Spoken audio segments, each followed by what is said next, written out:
நடிகர் தனுஷ் நடிப்பு மட்டுமின்றி இயக்கத்திலும் பிஸியாக இருக்கிறார். அவர் கடைசியாக இயக்கி நடித்த ராயன் திரைப்படமும் தனது உறவினரை வைத்து இயக்கிய நிலவுக்கு என் மேல் என்னடி கோபம் படமும் மிகப்பெரிய தோல்வி படமாக அமைந்தது.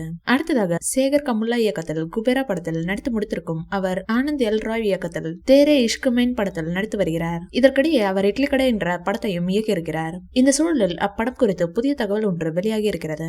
இந்நிலையில் ஜெயிலர் 2 படத்தில் நடிப்பதற்காக அதிக சம்பளம் கேட்டு முரண்டு பிடித்த தனுஷ் நடிகர் ரஜினிகாந்த் சார் விரட்டுவிட்ட சம்பவம் அரங்கேறி இருக்கிறது.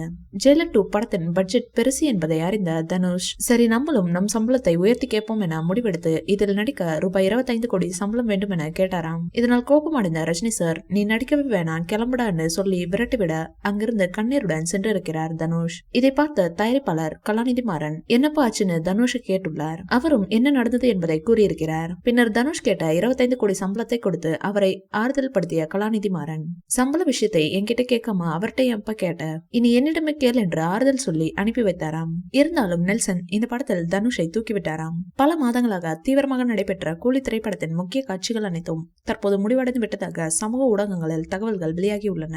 இதை கொண்டாடும் விதமாக படக்குழுவினர் கேக் வெட்டி மகிழ்ச்சியை வெளிப்படுத்தியுள்ளனர். இந்த நிகழ்வில் சூப்பர் ஸ்டார் ரஜினிகாந்த் சார், இயக்குனர் லோகேஷ் கனகராஜ், தயாரிப்பாளர்கள் மற்றும் படக்குழுவினர் அனைவரும் இணைந்து கொண்டாடி உள்ளனர். படப்பிடிப்பு முடிந்ததை ஒட்டி படக்குழுவினர் எடுத்த புகைப்படங்கள் தற்போது இணையத்தில் வைரலாகி உள்ளது. இதில் ரஜினி சார் சம மாசாக காணப்படுகிறார். இந்த வீடியோ பிடிச்சிருந்தா லைக் பண்ணுங்க, ஷேர் பண்ணுங்க. மேலும் ரஜினி சார் பற்றிய தகவல்களுக்கு எங்க சேனலை சப்ஸ்கிரைப் பண்ணுங்க.